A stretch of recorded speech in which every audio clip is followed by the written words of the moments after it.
In a world where most podcasts sound the same, ladies and gentlemen, here is Ed Stuff. Really? Come on! 5, 4, 3, 2, 1, 0.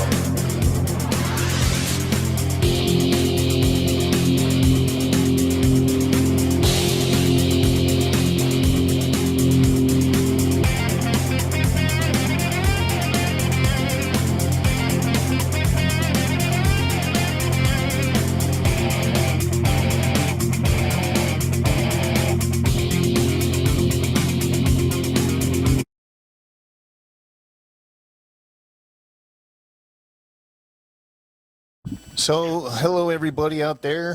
This is Don from And Stuff. I have today a very, very special guest and an extremely talented member of the Queen tribute band called Queen Nation. His name is Mike McManus.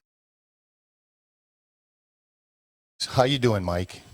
I am doing excellent. When you said extremely talented, I thought you were going to mention one of the other guys in the band. Oh, that's a good one. But no, actually, I really want to thank you for taking some valuable time from your busy schedule to talk to me and the listeners and followers of And Stuff. So you were telling me that you're getting back off the road and getting your home life back in order for a second, huh? Yeah. Let's see. We left for Atlanta last Thursday. We did a show in Atlanta on Friday, and Saturday morning we flew to Houston. Did a show in Houston on Saturday, and it was hotter than hell there. Oh my God, it was. It was outside in a amphitheater, and by the time we went on, it was probably about 8:30. It was like 90 degrees and like 90% humidity. Yes. So like my guitar was all like gooey. And as anybody if any of your listeners from some of the southern states know, you just cannot get dry. So yep. I got home last night and took all my sweaty clothes, threw them in the wash. So I'm in the middle of folding all my newly clean laundry so I can pack it back up and we can head to Michigan on Thursday. Oh, very cool. Yeah. So this is the domestic side of Queen Nation. Yeah. This is Clean Nation now, huh? Yeah, exactly. Ooh, I like the way you think. Yeah. So I did some research. Clean Underwear Nation. Yeah, there you go. There you go. I did a little bit of research on you. First of all, I want to tell everybody that I met Mike and Greg and Pete and Parker at in Palmdale at the Queen Nation gig that they did out here. And with the amphitheater? Yes, yeah, over at Marie Kerr. Yo, I love that place. Yep. And then you guys did it like you said you guys did it like a kind of like a little promo for us. I remember that. Yeah. I remember that. That was awesome. That made our year. Oh, cool. But that was really, really cool. We boast about it constantly. 3 and Stuff with Don and Mike. Yeah!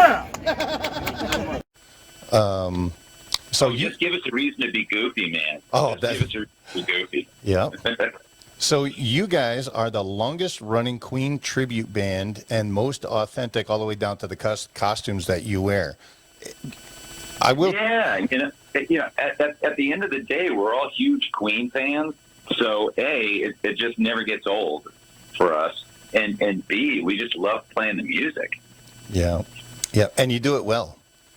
Well, thank you. You do anything for 18 years, you're going to be okay at it. Well, I'll tell you, when I first saw you guys, now I've been a Queen fan since I was a little kid, and so you just happened to be portraying the governor, my favorite member of the band, anyways, Brian May. Yeah. And so when I first when the wife gave me tickets, we're gonna go see Queen Nation, I'm like, eh. So, but then when I got there, you guys I already had a chip on my shoulder, thinking that they're just gonna be a rip-off. You guys, I could not believe the sound that came out of you guys. You totally turned me around But of course, when I saw you, you're a left-handed Red Yeah. Special player.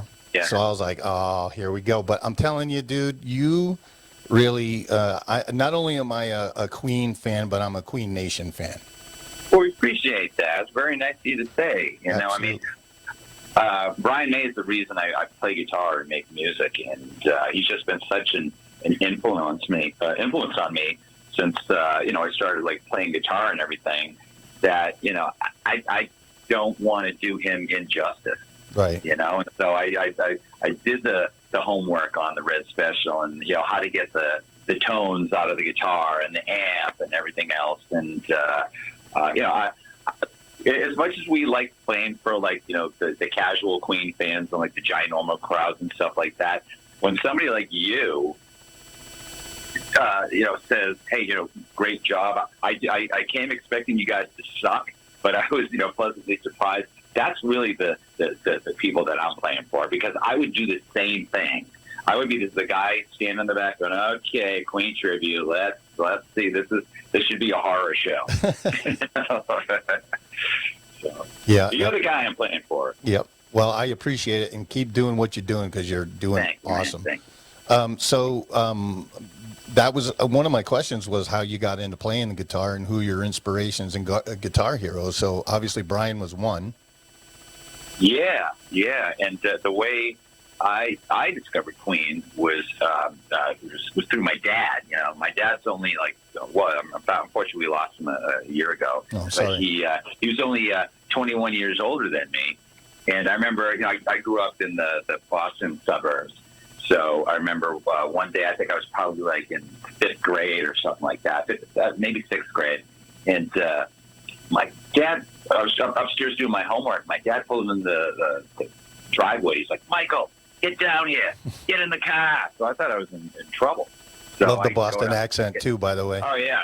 I get in the car, and he goes, and he turns up the radio, and he goes, listen to these guitars and these harmonies. And it was Killer Queen. Oh, yeah. And so my mind was just blown when I heard that. And then about a year later, or 6 months later, something like that, Bohemian Rhapsody came on the radio, and my dad and I heard, the guitars and the harmonies, and we said, oh, it sounds like those guys in Queen that did the Killer Queen song. So we went out to the local, record shop and bought A Night at the Opera, brought it home, and the two of us just sat there and listened to it from beginning to end, and had this cool father-son musical bonding moment. Wow. And so Now, I'm originally from Connecticut. So. Oh, all right. Fellow New Englander. Yes, sir. So my dad actually turned me on to Queen as well by Bicycle Race and Fat Bottom Girls. He came home with the 45s and said, you got to listen to this. Nice. So, yeah. So we have similar stories. That's cool. Sure. So you did say that you did a lot of research on the Red Special and how to get it in phase, out of phase, all that kind of stuff. Exactly. Yeah. So how long did it teach you to perfect that? Not too long, fortunately. I mean, I had, there's, certain, like pickup selections and everything, and it probably took me a couple of rehearsals to get it down, and just a matter of like knowing when the pickup selections are coming and be able to switch them around quickly. Right. But it honestly didn't take me very long. So I'm sorry. Go ahead. Sorry. No, go ahead. I was going to say, especially because it's so much fun. Right. We never look at this as a chore. It's never work. It's an occupation. But the work is the getting up at 5 a.m. to catch a 7 o'clock flight. It's all the grindy travel, or when we got to Atlanta the other day, we had to wait 2 hours in line for the car rental stuff. So that's what we get paid for. The going on stage and playing Queen music. We'd do that for free. Oh yeah. But we don't. Yeah. I don't blame you. Because that stuff is hard playing. So did you start out with DiMarzio pickups and all that stuff, and what he used to have on his? You mean in the Red Special? Right. No, that's all Burns Trisonics pickups. Oh, okay. That's all. It's pretty much the guitar that I have is a Burns, Brian May Red Special replica, and it pretty much is pretty close to what he played. Right. You're right down to the pickups and the weight of the guitar and the number of frets and pickups and everything else. So I didn't really have to do too much to it. Do you play with the coin? No way.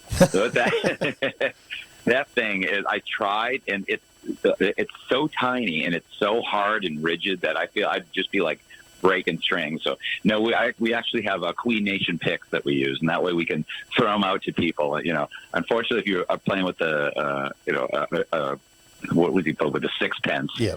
You can't really throw those at people. Yeah, it'd bing them off the head and stuff. Plus, they don't make them anymore, so exactly. Yeah, exactly. I guess the closest thing would be like a dime. Yeah, it's got that serrated edge and it's real small, but no. Yep. So just Queen Nation pickups. Yeah, there you go. Queen Nation picks. Yeah. Picks. So, when did you guys start? 2004. Okay, and so next. On June 19th, will be the anniversary of our very, very first show. Oh, cool. Yeah, back in 2004, yeah. And have you had any lineup changes since you guys started? Just one. We had a different lead singer when we first started out, and then Gregory joined us. He had been, Gregory is from New Orleans, Louisiana, and he had been like flying out to do, to sub out for our original singer, probably since like 2009. So he had been doing it for like a year, and then our singer was just kind of like, I'm kind of over it. And Gregory moved out here to California, and it's been a 4-year bromance, or I guess what now? Almost pretty much a 10-year bromance ever since. Yeah, he's very good. He's got the mannerisms down too. All of you guys are friggin' awesome, man. And go ahead. And again, he's a giant Queen fan too, so would never want to do Freddie injustice. Right, and Greg has like all kinds of like a huge array of vocal taste that he has. I noticed from doing research. He loves just about like a lot of operatic voices and a lot of deep good voices. So he's got quite a few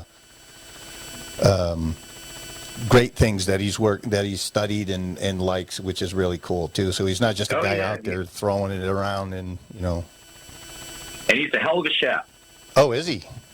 Oh yeah, he actually graduated from Le Cordon Bleu, and that guy can cook up a storm. So when sometimes like we was it in March, we did a week in Arizona, and what we did is we rented an Airbnb, and then we would just kind of like zip out to wherever we were playing, during the day, and then at night we just come back to our Airbnb.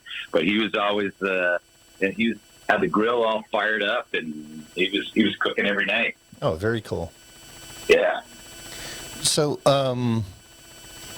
what was the very first Queen song you guys ever played together? With Gregory or just in general? Just in general. In general, that's actually a good question. We when Queen Nation first got together. The four of us, and we decided, okay, we're gonna try doing this. We figured, okay, well, we're not gonna learn like a bunch of Queen songs and then get together, and if it sucks, we figured we just learned like 3 songs. Okay, we learned, I think it was Tie Your Mother Down, Stone Cold Crazy, and maybe like another one, Bites the Dust or something like that. Wow. And we got together and we said, all right, well, this sucks. No harm, no foul. Nice meeting all you guys, and see you down the road. So we launched into Tie Your Mother Down, and it was magical right then and there. We looked at each other like, oh, okay, now let's try Stone Cold Crazy, and we tried that. We're like, okay, we're on to something good. So, Jeff, as a long-winded answer to your question, I think it was probably Tie Your Mother Down. Yeah, which is a kick-ass song and just amazing. Now, how long do your shows last? It depends what the venue is asking for. Like our normal show, like if it's like you guys can play whatever you want. It's probably about an hour and 40 minutes. Oh wow. Right around there, like an average concert. I mean, most places that we play, they usually try to keep it at 90 minutes. And even like when you play like a free concert in the park or something like that, they kind of want all like the big Queen hits. So you can't really, do too many B-sides or anything like that. So we have like what we call our 90-minute soccer mom set, which is you're going to know all the big hits, and we'll throw in some dancey stuff that not everybody knows, but it's still fun.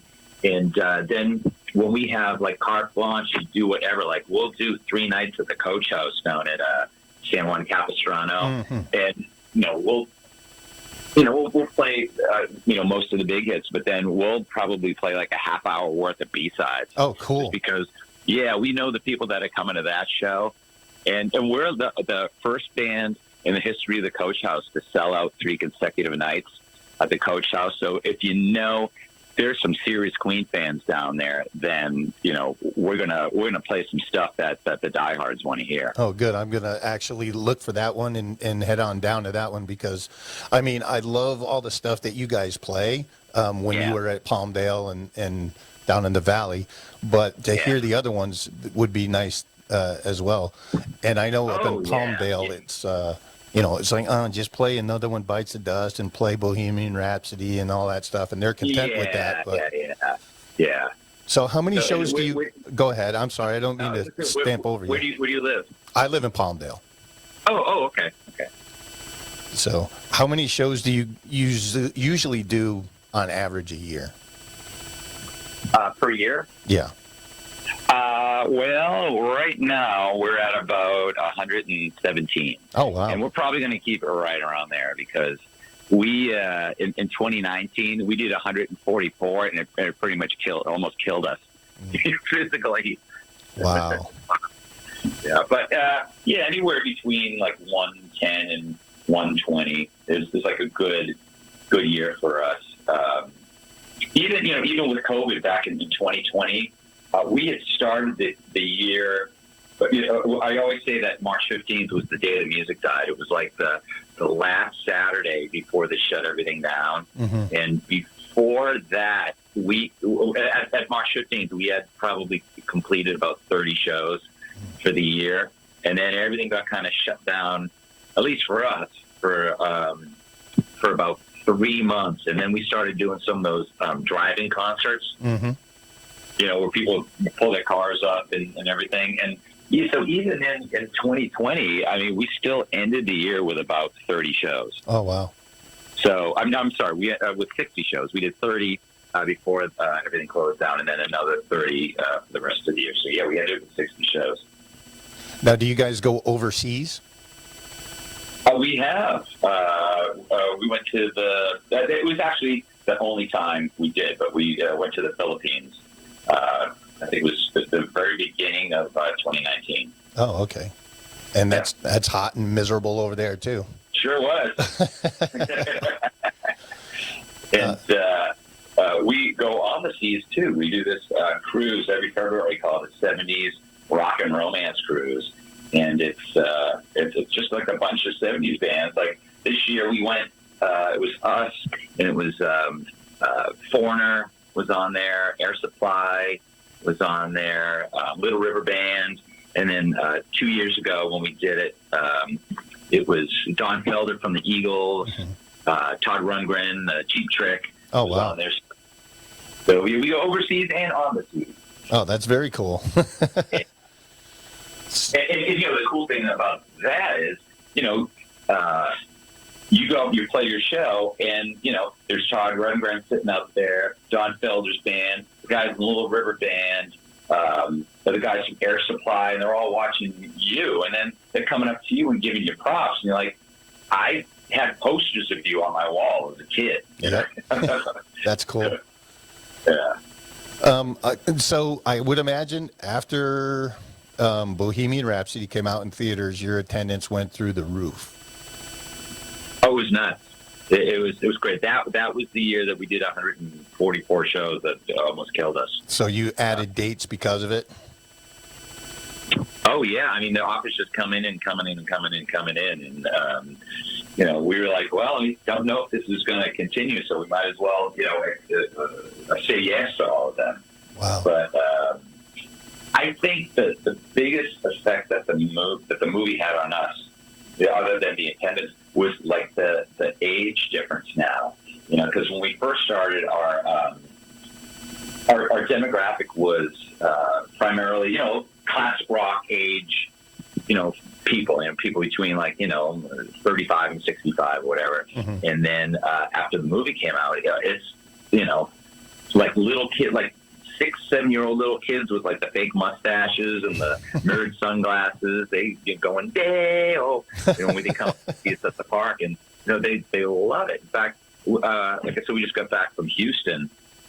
We did a show in Houston on Saturday, and you would have thought it was like a Justin Bieber concert when we walked out on stage. Wow. Just all these little kids shrieking. Wow.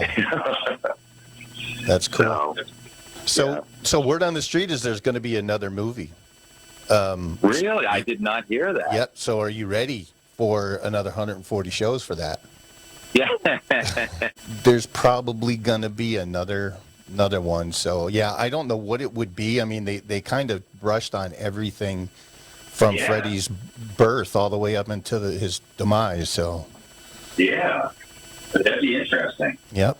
So, so I did, when I met you at the Palmdale Amphitheater, and I asked you if you had ever actually met Brian May, and you told me you did. I did, yeah. How was that?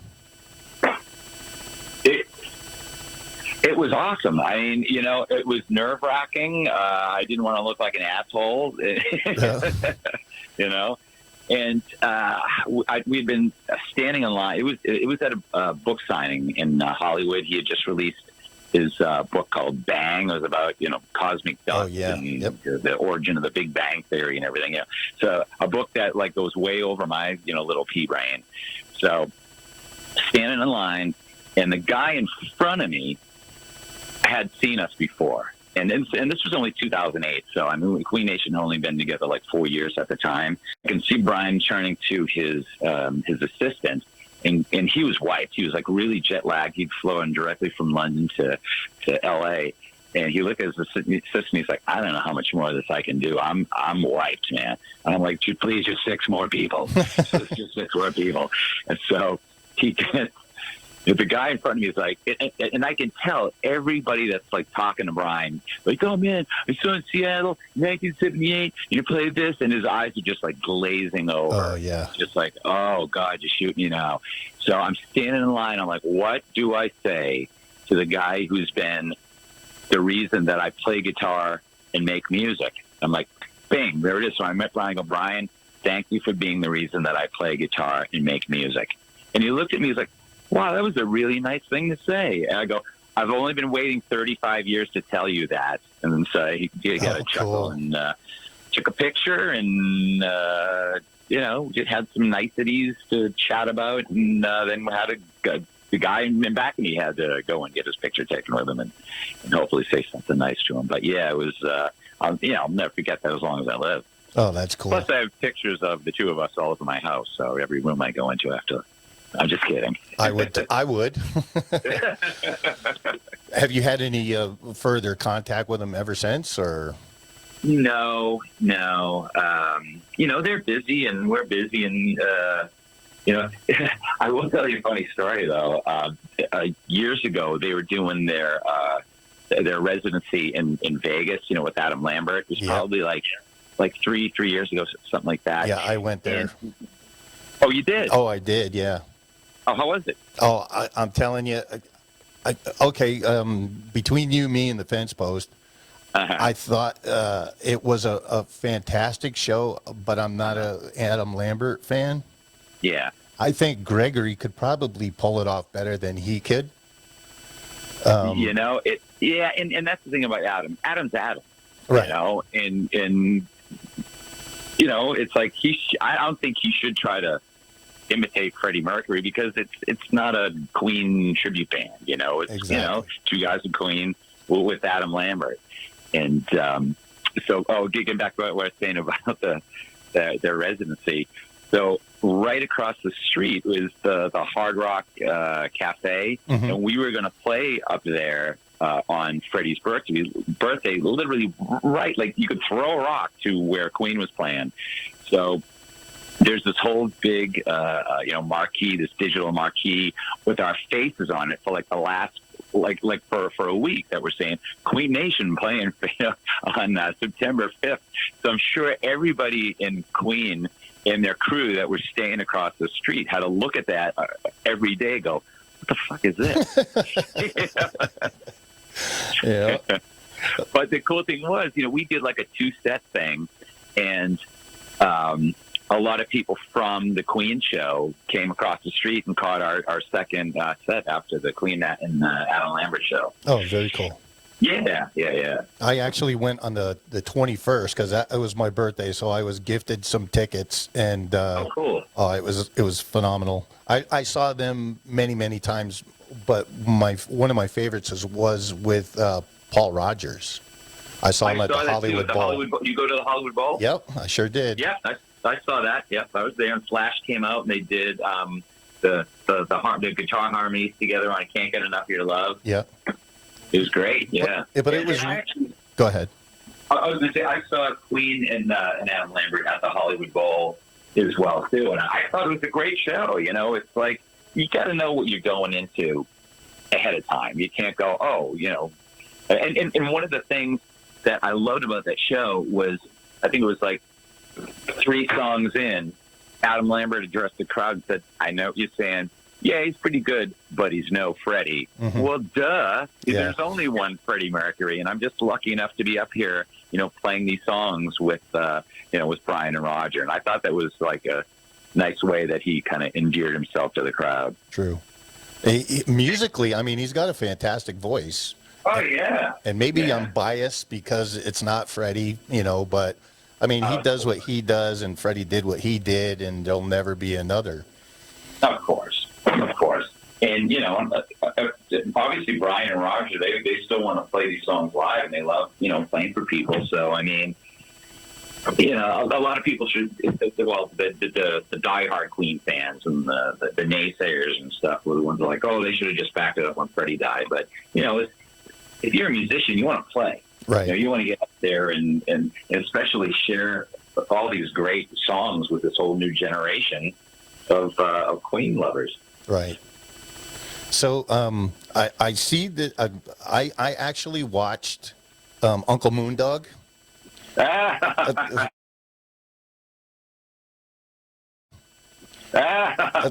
with the new goldfish.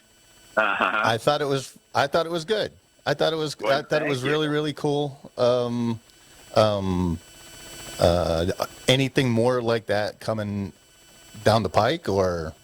No, you know, it's kind of, I put out 3 Uncle Moondog albums, and you know, for your listeners, they should probably know that. You know, Uncle Moondog's kind of it's a cartoon character that I developed. He's kind of like Scooby-Doo meets Jimmy Buffett. You know, lives on the beach, drives a dune buggy. His best friend is a goldfish named Timmy.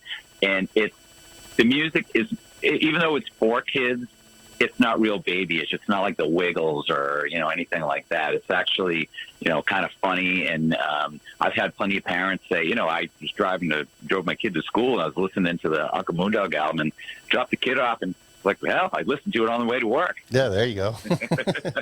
Well, it's really good music. I enjoyed it. And the birthday song, the birthday song. Yeah, you know, what had happened was I was in a band called Ego Dog. It was kind of like during the late 90s, early 2000s. It was my original band. And we did the touring for the U.S.A, and we put out 3 albums. And it's kind of like, you know, STP, Soundgarden, Foo Fighters, maybe a little U2 kind of mixed in there. Oh, okay. You know, hard rock, you know, with good melodies and choruses and stuff. And when the band broke up in 2003, I still had all this creative energy. I didn't really want to put a band back together and start that from scratch. So I would always sing like goofy little songs to my dog. So I was like, well, the little kids would probably like that too. So I came up with the concept of Uncle Moondog, put that album out, and a lot of kids liked it. And so I did 3 of them. But, it's like, if nobody cares, then why kind of pursue something? Plus, I'm so busy with Queen Nation, I don't even have time to even think of like another musical project. Well, I have I don't know, a few thousand listeners on the Spotify and iTunes, so I want everybody to go out and watch the videos on YouTube, Uncle Moondog, because it's pretty cool. They're a lot of fun, man. Yeah. And, the cool thing was about doing like kids music was, when I was in Ego Dog and trying to write like the next big, hard rock hit or whatever, you kind of like pigeonholed into what you can do musically and lyrically. But with like kids music, if you want to write a song about like sticking pennies in your nose, or it's like, or I have another song called "I Just Stepped in Something Funky," and then I got another song called "Mosquito on My Burrito." You can just be as silly and as goofy as you want, and like the sillier and the goofier, like the more kids like it. Yep. There's a song off the first album called "Stanky Socks," and kids love it because it's just silly and about people with stanky socks. So I want all my listeners to go and listen to those too, because now you really spurred my interest. So other than wait, it'll get back to Uncle Moondog. We played a show. Where the hell was it? It was somewhere in like Central California, like Merced or something like that, and some young lady, she was probably like 19 or something like that, came up to me. She goes, "Will you sign my Uncle Moondog CD?" Oh, wow. Like, what? Yeah, she goes, "I've been listening to this since I was a little kid, and I've always loved it. And when, I kind of did my homework, and she goes, I always knew that Uncle Moondog was written by a guy named Mike McManus. And when I saw there was a guy in Queen Nation named Mike McManus, I was like, it can't be the same guy." She's like, "Sure enough." Wow, that is cool. Yeah. That is very cool. Do you have relatives in Connecticut? Because I know a bunch of McManuses in Connecticut. I do not. I do okay. not. They're all pretty much up in either the Boston or like New Hampshire area. Okay. Yep. I won't keep you too much longer. Yeah, my dog's gonna pee. Oh, okay. So what are your favorite Queen songs to play? Bohemian Rhapsody is always a favorite because, when we get to the operatic section, we will play the music and we'll let the audience sing the operatic section just because it's like in everybody's DNA now, right? That they know it, and they love singing it. And it's sometimes, when you get to the last, "For me," everybody's singing like 3, 4, 5 different notes, and it's just this wall of cacophonous awesomeness. So it's that.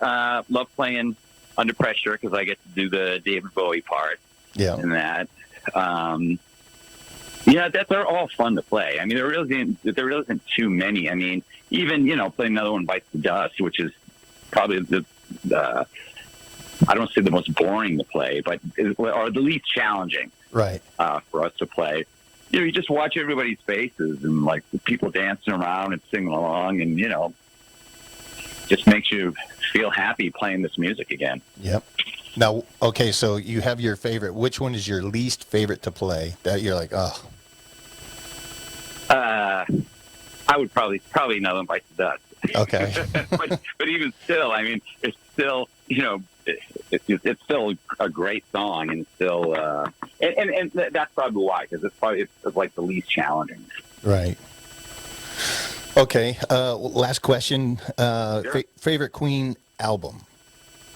Night at the Opera. Okay, that's what I figured you were going to say because your dad. Favorite album, period. Yeah, it's got some really good songs on it. Favorite album of all time. Yeah. Yep. So you guys will be in Bakersfield on the 20th. That's right. Indio on the 21st. Yep. Sacramento on the 26th. So you guys never stop, do you? We never stop. In fact, there's even one that isn't on our website. What you said, the 20th and the 21st in Bakersfield and the Fantasy Springs and Indio. Then the next day we do a private party at the Greek Theater. Oh wow! Yeah. It's for their for the employees and past employees and their families and everybody that's been affiliated with the Greek Theater. So they asked us if we'd want to play like a 1 hour set there. So we're like, at the Greek Theater? Oh, hell yeah. We'd definitely love to. Yeah. So how other than seeing you doing what you do best and all that kind of stuff, how do my listeners go out and check out Queen Nation? I mean, do you have a website? Yeah, it's just queennation.com. Okay. We do, Facebook's probably like the best way because we're always posting stuff, where we're at. We'll post some, goofy pictures of, us eating lunch at some place in the middle of nowhere, or we have an Instagram page, and both are under Queen Nation Band. Okay. Yeah, and please come on down. And the more the merrier. Very cool. Well, Mike, I can't thank you enough for coming on and stuff. I really appreciate your time, your talent, and your kindness. And all my underwear is folded as we speak now. Excellent. I want to again thank you and wish you and the band many, many more years of health, wealth, and happiness. Very nice of you to say. Thank you. Yeah, and it was a true pleasure for a big fan. You guys rock. Thank you very much. I so appreciate it. Well, thank you very much, and be careful out there, stay safe, and keep rocking. All right. Take care. We'll talk to you later. Thank you very much, Mike. All righty. All right, bye-bye. Bye-bye.